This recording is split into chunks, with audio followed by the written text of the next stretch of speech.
My name is Dr. Austin Tay, and you are listening to Psych Chat.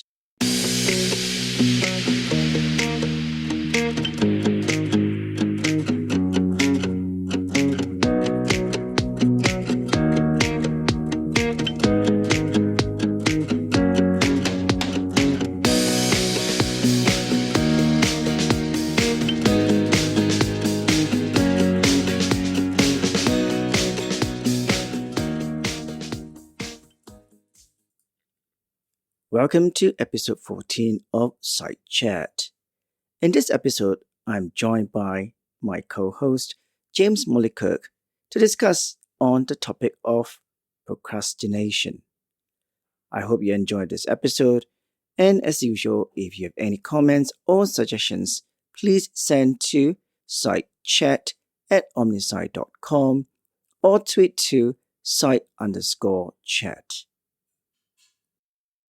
Welcome to episode 14 of Psych Chat. My name is Dr. Austin Tay, and I have James Mollikirk today with me on this episode. Today, we are going to talk about procrastination. Hi, James. How are you? Great, Austin. Thanks. So, do you procrastinate? I had to think about that. And in fact, I did leave my reading for the day until the last minute. And I wanted to experience that feeling. So we can share that as we go along. But I am a procrastinator. Yeah, I think I am a procrastinator too. But I think I'm also a non-procrastinator. Maybe I'll come back to the concept because I recently read a very interesting article, which is kind of contradict what procrastination, or rather the reverse of procrastination. We will probably talk about it as we go along in this podcast. You mean precrastination? Yes, procrastination indeed, which is a very interesting concept actually. But let's go with what we normally do. I do a definition what the term is. What is procrastination? Now, this is what I found. Procrastination is the act of delaying or putting off tasks until the last minute or past their deadline. I came across an argument that procrastination should be defined as culpably unwarranted delay. That is, an individual would choose to put a task off to a later point in time, even when there are overriding good reasons not to put things off, and there are no circumstances that excuse one either for failing to appreciate these reasons or for failing to act. That is to say that people would choose to do something to the last minute, as you were saying, even though they know that there are no good reasons for doing so.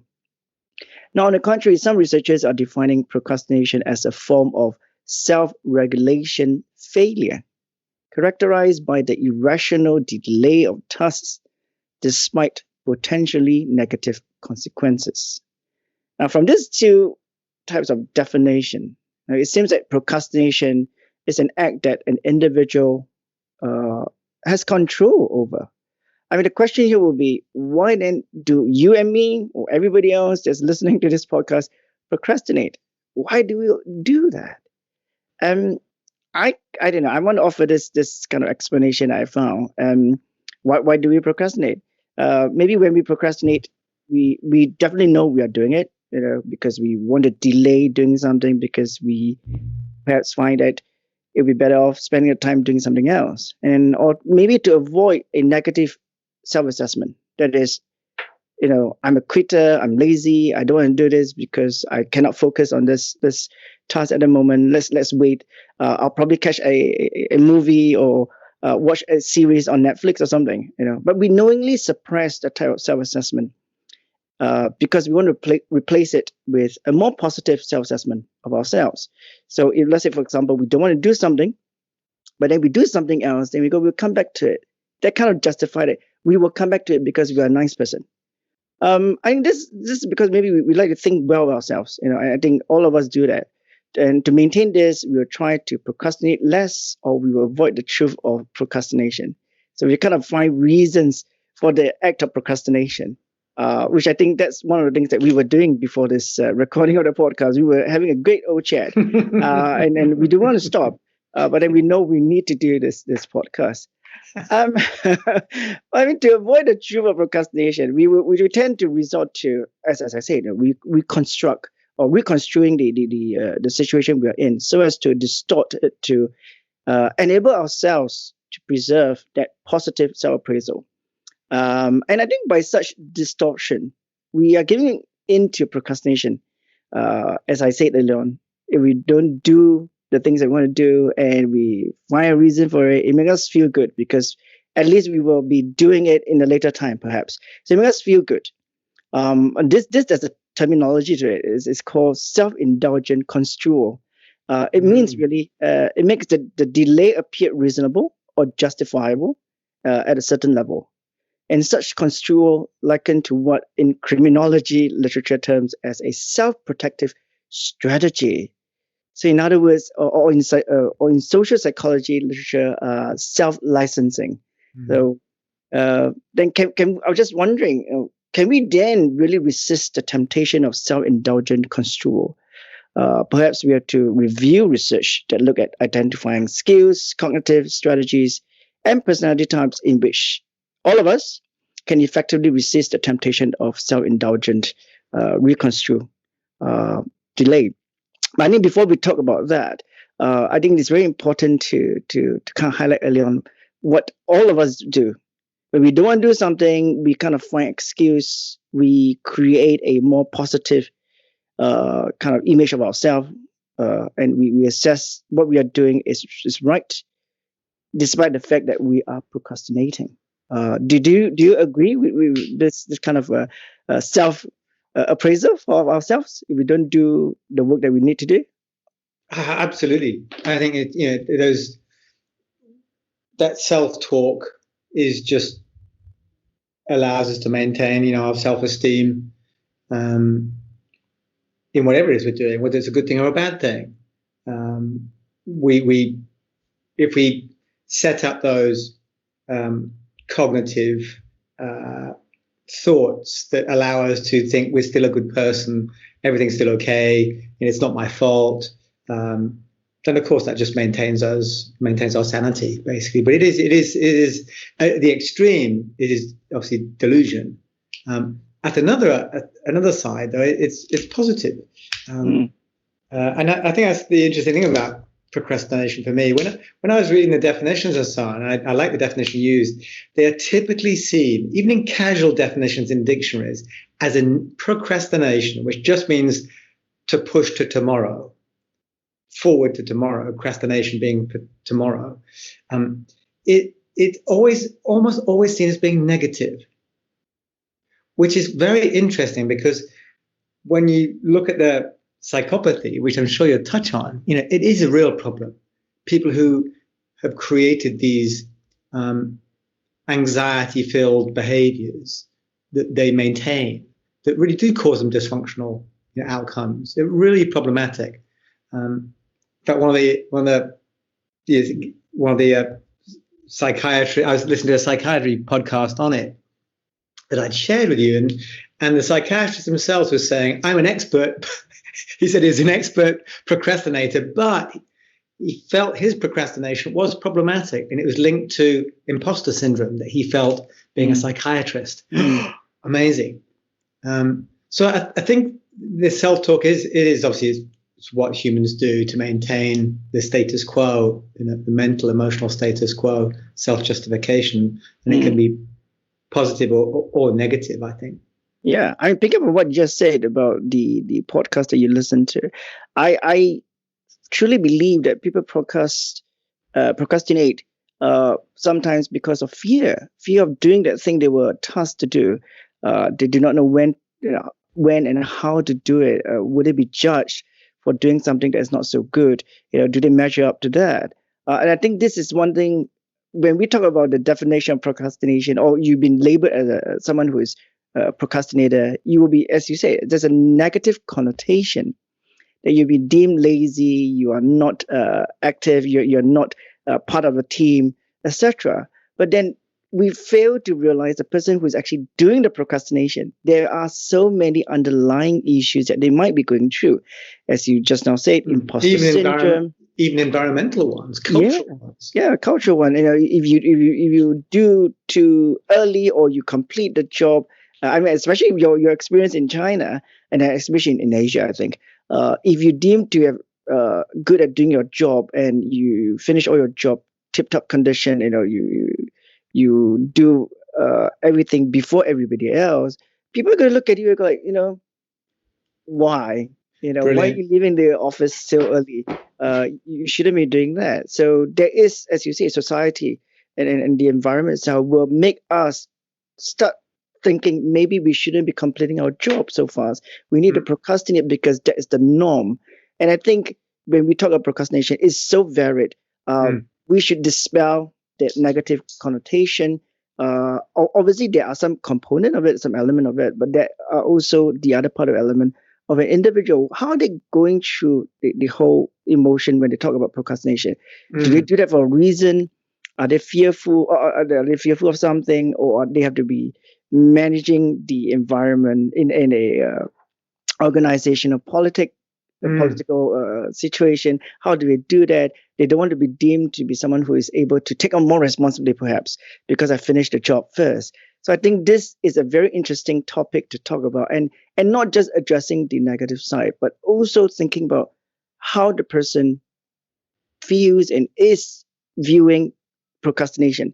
Did they do it by choice or not? Because I feel personally from taking more, as you said, psychologically looking at it, sometimes people are afraid to do certain things or to do it in time because of XYZ reason. So we need to be able to look at that. Obviously, procrastinating itself has its drawbacks because we know people who procrastinate is going to affect them in terms of their health, the way they view their work and stuff like that, things like stress. So I mean, it would be quite appropriate to talk about the consequences of procrastination, I think. And there are studies that actually link procrastination to physical health. And researchers have kind of found that a study that was done in 1997, the researchers followed students from the beginning to the end of academic term. They observed that students procrastinators reported better health and lower stress compared to non-procrastinators at the beginning of the term. By the end of the term, students who self-reported to be procrastinators reported more health problems and high level of stress. Now, this study is very interesting because I think it kind of brings me back to my time in university, where every time we will go, oh, it's all right, we don't have to read the additional article or the textbook or do the assignment. We can always wait for another day. I'd rather have more fun with my mates in the university. And then, of course, we pay for the consequences as exams are looming or the due date for the assignment comes up. So I think this is very typical kind of research that you will definitely find those people who are procrastinator will kind of panic towards the end and create a lot of stress for themselves. There is a procrastination health model that was devised, and they proposed that to understand which trait procrastination may confer risks for poor health. Now they started looking at whether this model could identify a personality trait to when they do a research. And they obviously they realize there are some personal trait that does affect procrastination and leading to poor health. Now there are two routes where in this model itself. One is called a direct or stress-related route. According to this route, they say procrastination creates risks for poor health-related outcomes through frequent activation of the stress response and the stress-related psychophysiological changes that will follow. Makes sense. Yeah, so cortisol, immune system. Once you are too stressed, your immune system is also compromised, and you will be suffering from heart rate, respiration, blood flow to muscles, and suppression of what they were saying, digestive functioning, to prepare the body's resources to be a preparatory state to respond to immediate threats. I think this is kind of, you see the immediate fight and flight mode comes in already. And I think does, when you are in that kind of state, ultimately your immune system will be lowered. You will be faced with more threats surrounding you, and that definitely will affect the way you behave and the way you kind of respond to any other external factors in that you're facing. So as you said, you kind of make sense to you, right? This kind of procrastination. That would depend, though. In some ways, going back to what we were talking about earlier, is procrastination in terms of just putting off. It will depend upon whether it's how dysfunctional that might be, in whose opinion, primarily on the feelings and the thoughts and feelings that are associated with it. So, for example, when we procrastinated today in not starting, did we feel shame or guilt or regret or anger or inauthenticity or even anxiety?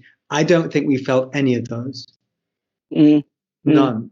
But if from the real dysfunctional side of procrastination, those are the sorts of emotions that you're likely to feel related to it. And that, I would completely agree, will be then linked to that stress model, because the person is under threat. They're actually threatened and they can't find a way out of it. And then that's going to lead to those dysfunctional cognitions of, I don't have to do it. It's a stupid thing to do. Whatever else they have to do to work it out. But again, that's not going to lead to anything positive as a result. They are under threat. Whereas for you and I, the example I think we just gave was, I think it just means we're going to have to focus. Yep. And the focusing, then we get into Chenzik Mahali and flow. I was actually noticing this down. Hang on. What do I feel like when I'm focusing on reading and I know I've only got an hour to prepare for this coaching? I focus. I do easily hit the state of flow, and my mind pulls together the many things that are floating around, and that's really helpful. So I don't have anxiety about. I do procrastinate. I'm happy to allow my brain to work around, and then I know I've got to be able to focus. Still got to have enough time. So there's got to be that balance of conscientiousness somewhere. Yes. To balance off the impulse control or the need for openness to keep thinking, but then there's a focus. Yes, which is kind of being overload. It's positive. Yes, being identifying the right behavior while you're procrastinating and making sure that there's a focus for you. I mean, it's rightfully what you're saying, and it's also been suggested that this is the second route that people would take, the behavior route. For example, something like wanting to be healthy, health promoting behaviors. Sometimes we think about, we all need to be eating healthy. We need to have regular exercise because it's important, because this is something that we need to do to maintain our own physical health. But when it comes to doing the same thing, health promoting behaviors, sometimes it can become detrimental or become a hurdle because of the fear of doing certain things. Like, for example, because in order to be healthy, to know that we are healthy, we need to go for perhaps annual checkup. And this could actually prevent people from doing or procrastinating it because they don't want to find out if they have anything, anything that is going to be bad news for them. So I think this also it's reminding them that they're mortal. Oh yeah, that's true. It's fearful. We are mortal. That's right. We don't need to be fearful. And I think it kind of goes back to what we were saying earlier on. Why do people procrastinate? Why do people behave in the way of not doing certain things? Is because of fear. I mean, this is a very good classic example of behavior in terms of trying to find out your medical status. I have friends who love going to see a doctor for an injection. For me, I have no problem. Just stick the needle in and I'm fine. I have no problem with that. So every year when there's a flu jab, people don't go for it because there's a fear. I don't want to go to see a doctor because they might find out certain things, etc., etc.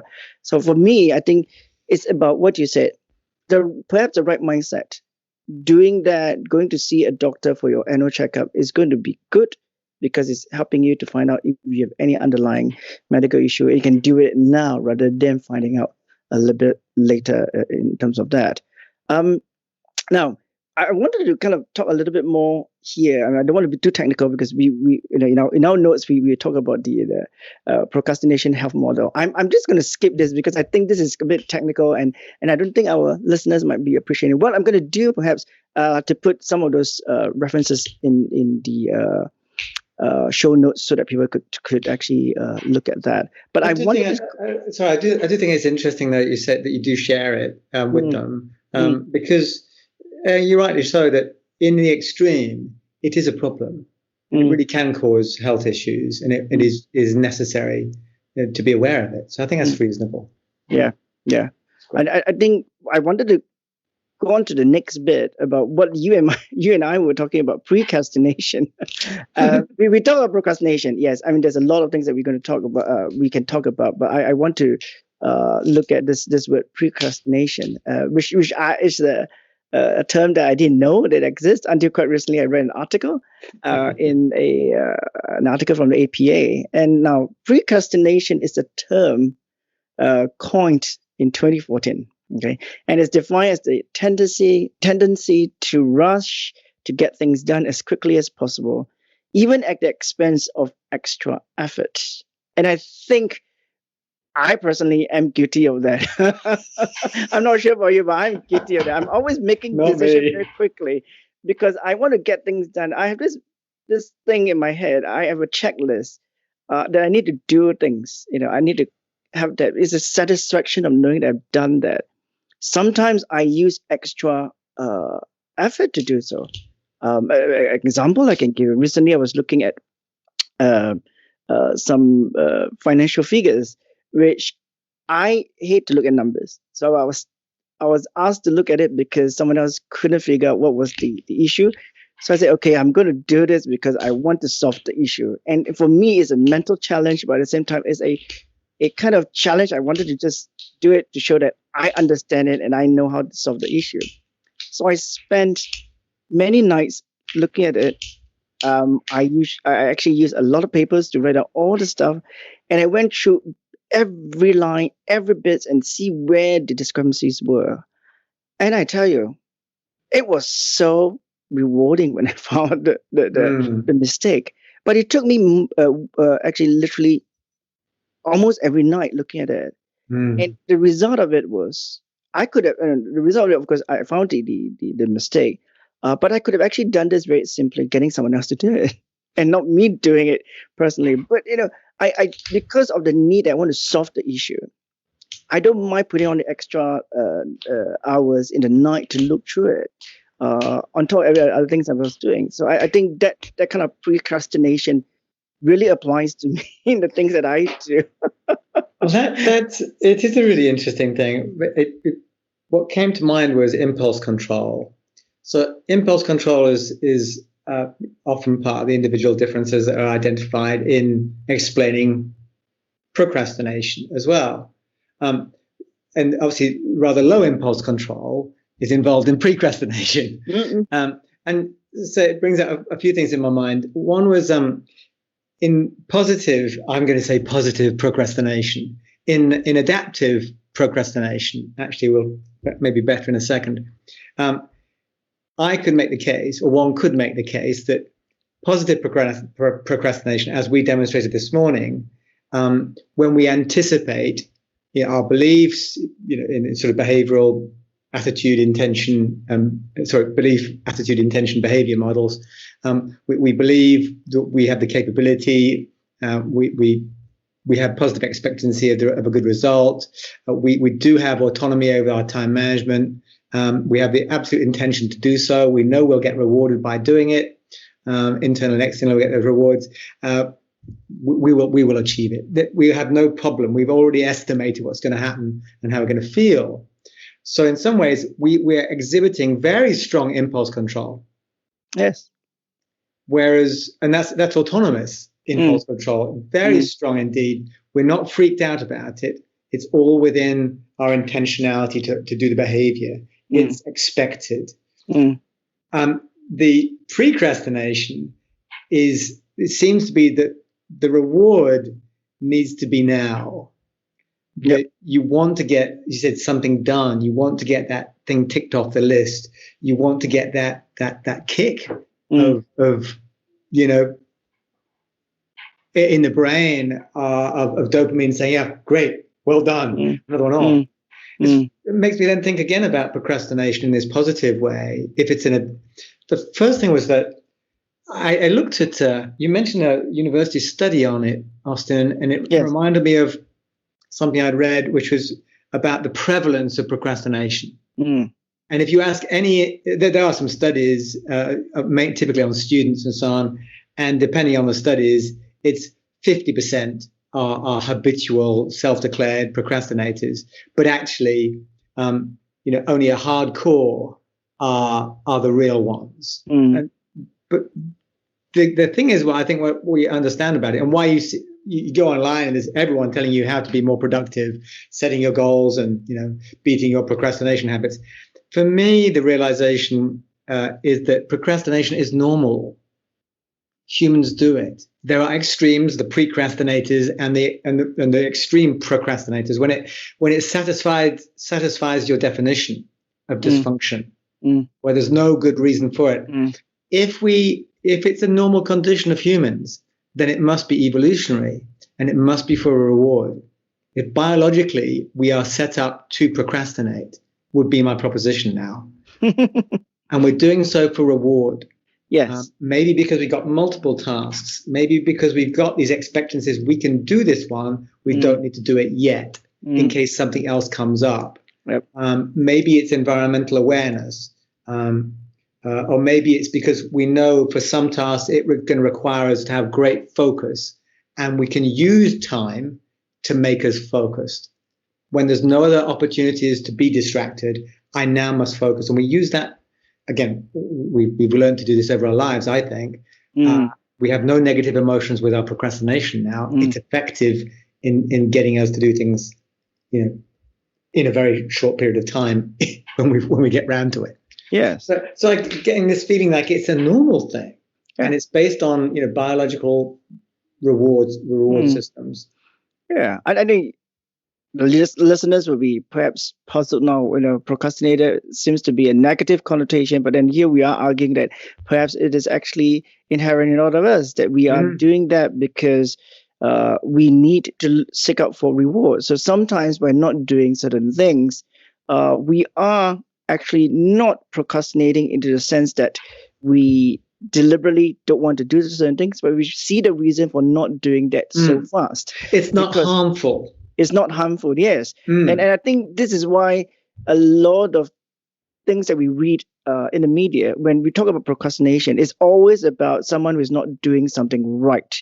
There's a negative connotation. That's and right. What you were saying earlier on is therefore people are always suggesting, in order to be more productive, they always connect procrastination as productive. But I think procrastination itself, as you said, there is a reason for certain things. It could be for the reward purpose, or people are just fearful of doing so. So not necessarily negative. So having someone to write down their goal might not necessarily be helpful for a procrastinator, maybe not an extreme procrastinator, someone who's actually not doing this at the present moment because they are stalling, perhaps to reevaluate their position, their decision to move forward, to think or look at other options. So I think we need to look at procrastination in that sense also. One of the things that you and I, as Oxide, we see a lot with organization. They will say, oh, wow, our employees are not motivated. They are procrastinating. They are kind of not wanting to get things move quickly. We want to do a training to teach them how to do goal setting. I think it's good to a certain extent, making people understand that certain things need processes. But then we need to also, again, like an onion, we need to peel the onion and see what is the inherent issue that the individual is also facing. It's not what the organization wants per se. How about the individual? And many a times organizations don't look at that. They go like, wow, organization needs to move on, therefore people need to follow with us. And I think to be really helpful in helping individuals who are deemed to be not as motivated or as working as fast as their peers, organization needs to sit down and relook the situation and look at, is it because of the environment? Maybe the work design is an issue, or maybe inherently this individual is going through tough times. They're facing something internal they are not sharing with anybody. Because I think, back onto the point that you were saying and what we were talking about, the health model, procrastination itself does equate to health. So if someone is worried or fearful, that's going to impact on the way they perform. So finding that out is going to help them. And there's also a way for organizations to start thinking and looking very seriously about well-being of employees. You and me have seen too many of those employee engagement survey where we hear constantly people are not happy, they are talking about certain things, but yet organizations don't act on it. What they want to do is just let's increase the point, let's increase the surveys so people will be a bit more engaged. But then if they are going to be faking the scores, you're not addressing the issue. So I think procrastination, like a lot of the issues that we've spoken about, counterproductive work behavior, there is always an underlying issue with the individual. To really address this issue is not giving employees a set of rules, a set of criteria they need to follow, how to do training on how to do goal setting. We need to have that conversation. And I will really implore organizations to start looking at that. If you don't have a healthy workforce, no matter what training you give them, they are not going to be able to perform, and it's going to impact on the organization overall. So this is kind of what I think from our discussion. Any other comments that you want to add on, James? No, it's great stuff, Austin. Thank you. What I picked up, I think today, as we've circled around that idea that procrastination is typically presented negatively, and yet, and it does have negative consequences in extreme that have health impacts, and there can be very deep-seated emotional and cognitive issues involved that are the cause of them is in the individual and the individual's environment. And we talk even about culture as well, the cultural impacts of it. And there's this sort of normal way that most humans will delay work that could be started earlier, tasks. And of course, we tend to talk about this in a work setting. And that some of those reasons for delaying it are individual, and there are functional reasons for it because they absolutely anticipate they can do it, but they, as you said, they want to go into exploration mode. They want to consider about other things going on, and they don't want to upset their colleagues in that cultural environment. And there are other issues where it can become a problem even at work, and that productivity is a relevant subject for task-focused organizations to work to deal with. And so goal setting theories and goal setting applications absolutely do that. And frankly, when you look at most of the solve your procrastination sites, websites, or whatever videos, they tend to just come out with goal setting theory related planning and how to do this, tick lists and break down a task. That's goal setting, and I don't think that's the same as what we're talking about. It's related, of course it is. It's the right thing to talk about. Yep. But the positive impacts of delaying action, if the individual has the autonomy to do so, doesn't stop execution of a goal unless there are other reasons for why the execution must be done. Yeah. And that the negative health issues of it should be taken seriously, like you said, and they're not solved by some sort of whitewashed intervention for everybody. You've got to deal with the individual to truly understand what's going on and what they're dealing with, because it's potentially not a very nice condition to have at all. No, not at all. Well, you see, it started as a very, very negative connotation of the word procrastination, and we are now spinning into looking at it a bit more different. I mean, it could be a positive thing, depending on the circumstances, the individual. But I think the message that we perhaps want to share with our listeners or people who are interested in this topic is that let's not look at it in just one dimension. There are various reasons to why people procrastinate, perhaps to find out why people are doing so and then address them. You can use whatever tools to help them, but understanding them rather than just a blanket wash saying, oh, it is a negative thing, you need to be learning how to do goal setting. I think that is just very flippant in addressing an issue that is actually more skin deep, I think. And hopefully this is a starting of a conversation for a lot of people in the organization as we talk about topics like this. Well, as usual, this is a great time having to talk about a topic like this with you, James. And thank you for taking the time to talk to me. And I'm sure we will be looking at another perhaps a controversial topic again to talk in our next podcast. I hope so. Thanks, Austin. No problem. And as usual, if you have any comments or suggestions, please send an email to sitechat@omnisite.com or tweet to site_chat.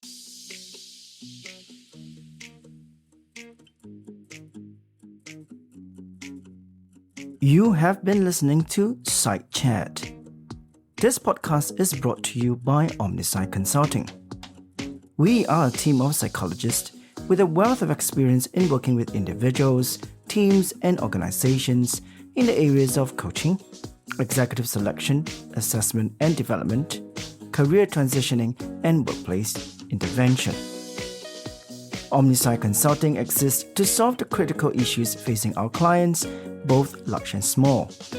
Our approach is to tailor-make each service to meet the requirements of our clients. Our broad range of services and solutions help individuals and organizations to facilitate change, achieve their vision, and optimize performance and productivity. For more information about our services, do check us out at www.omnisite.com.